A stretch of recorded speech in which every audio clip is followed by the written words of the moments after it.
Hello, and welcome to a special 3-part episode where we talk about the biggest problem in retail right now, which is theft.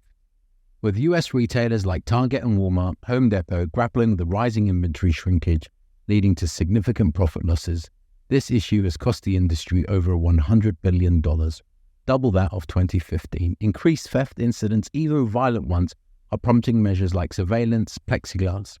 However, balancing security with a seamless shopping experience is an ongoing debate. In the United Kingdom, the Co-op reported its highest ever levels of retail crime, with over 175,000 incidents in the first half of 2023. Over the next 3 episodes, we'll take a look at the problem of shrink or theft, talk to experts in the field, and look at real-life solutions on what retailers can do to protect themselves.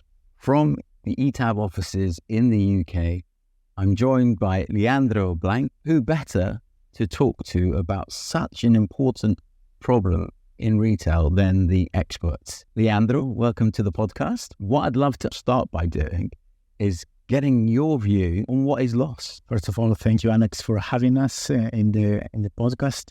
I would say that loss, it's a very broad concept that nowadays we are seeing a lot of noise and a lot of news around theft specifically, but it's actually a bigger challenge for retailers, which includes from the loss that happens during the process, supply chain, inventory, stock, error in the process of counting and pricing. It also includes product waste and spoilage. So all the product that goes out of stock because the expiry date has reached. And then the third pillar is the theft, which is now the most hot topic in the press, in the news, and everywhere. But within theft, we can also split it into 2 different categories. Organized crime and what we call opportunist theft. It's a client that goes to the store, sees an opportunity, doesn't scan or doesn't pay for something, see that he or she can get away with that, and then they repeat that and it becomes a behavior. So these 2 aspects are different within this theft pillar of loss. Is there one that causes more of a headache for retailers? Is there one that's prioritized when you're talking to retailers? I guess all of them are in the agenda, but what we are seeing is that specifically theft, it's in the rise, right? Because of the dynamics that we are seeing now in the current economic situation. So rising cost of living, the diminishing margins from the retailers are making this theft the one that it's now becoming the really hot topic because it's in the rise. The other 2, for example, the ones related to processes or the ones related to product waste are more or less being managed by the retailers. But the one that it's purely related to theft, it's the one that it needs to be put under control at the moment. So can it be put under control in reality? Can you really help retailers, or is it just marketing? It can be put under control. There are some initiatives going on. As everything in life, with everything there is an upside and a downside. Sure. So every initiative, every solution will have a trade-off. So I think that the challenge remains how to mitigate the risk of theft without stopping trading. Because stores are there to enable trade. So if you put lots of barriers and lots of products behind the counters when closed in cabinets, then you're going to reduce loss, but you're impacting sales at the same time. So that's, I think, for me, the main challenge. How to put theft under control and mitigate the risk. But at the same time, I was going to say improve the customer experience, but at least don't make the customer don't have an impact on it, right? Don't make it worse. It's not make it worse. Because it's interesting because, again, the NRF report that focuses on, and in the UK, the Federation of Small Businesses has also, they launched a report in July about for small shopkeepers or small, medium enterprises, how much of a problem it is for them. And obviously they're asking for change in UK law, as they are in the US, to make any type of shop crime more than petty theft, which is the way they look at it. But this whole thing about friction and having the right amount of friction to prevent theft, or the right amount of friction to allow a great customer service. What I found interesting when I was reading the report and some of the solutions, how do you mitigate was this whole concept of, capturing via video and then using AI or this new world of AI and data to help store staff get themselves out of positions of danger. Exactly. Because that's the other big problem, is no retailer wants their associates to be in danger.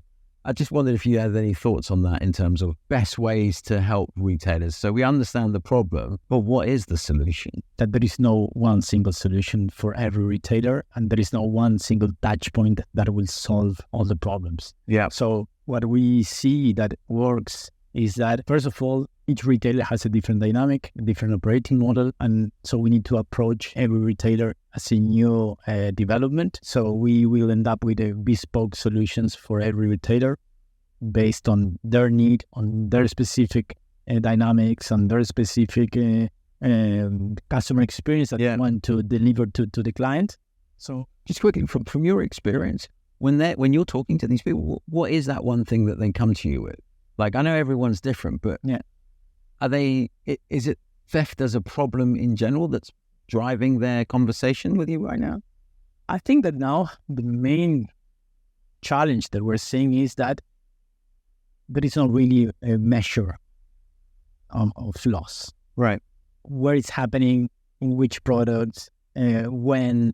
So there is lack of information. Got you. So I think that first we need to start there. We need to understand where is loss happening. And once we understand that, then we can propose a solution. It's really hard to measure the absence of something. So loss is something that it's not there. So our approach is probably measuring when we can convert a potential loss into a sales opportunity. Yeah. So that's something that it can be measured and can be then also put in a highlight within the organization, because everyone understands the language of sale in a retail environment. Because until now, I think loss was more on the back end, was for the loss prevention officer somewhere in the back, very isolated from the rest of the organization. Yeah. But when you translate that into a sales discussion, how we can, by preventing a loss, actually transform that into a sales opportunity, then that... And is that something real? I mean, is that like... Well, just to give one example, in a non-scan attempt in a self-checkout, if we can convert a non-scan attempt into a conversion, that's a sales. Right. You're transforming. So, and in that case, that's an innocent mistake that someone may have made, but the retail will lose anyway. Or innocent or deliberate. Yeah. Interesting. Well, why are they focusing on it now when it's been around for so long? Since there is retail, there is loss. So it's been always a problem. Until now, it was budgeted. It was in the P&L, somewhere in the P&L. But now there are two dynamics. I said it in the beginning that I'm putting this on the hotspot. On one side, loss is increasing. Yeah. On the other side, profits are going down, margins are going down. Yeah. So now reducing loss has become a pocket of margin, a pocket of growth for the retailers. So nowadays, actually, investment in loss prevention initiatives is number one investment. The other thing I hear, and I'm sure retailers are probably, when you go to any trade fair, you see loss prevention through computers, loss prevention through AI, loss prevention through data, loss prevention through gates, loss prevention through POS. Where do you start? How do you tackle this problem? Every single problem might be tackled with a touch point, with a single touch point, but the real value to really address loss in a holistic way and with a multidimensional approach, because loss is a multidimensional problem, is by connecting all these dots together. So, and not only the touch points that are related to loss specifically, like vision technology, could be footfall, could be transactional data, could be time of day, weather. So all the data points that we have around a retail store, if we connect all those together, we can extract the patterns and the data that could give us insight and be co-pilot to the store manager to know when something could happen. I think that's where the value lies. That sounds like science fiction. I love the idea of co-pilot and which business doesn't want to enable their store manager, their store associates to help them I mean, NRF, for example, again, the report said one of the pieces of advice that they give to the executives within retailers, do not ask your colleagues to engage, record the incident, gather the data, and in the US, they're trying to share the data. But I mean, how does that, is there a way of bringing it all together? There is. We're working on initiatives, but rather than me talking about it, why don't you come to our office in the showroom in Sweden and you can see it for yourself? That sounds fantastic.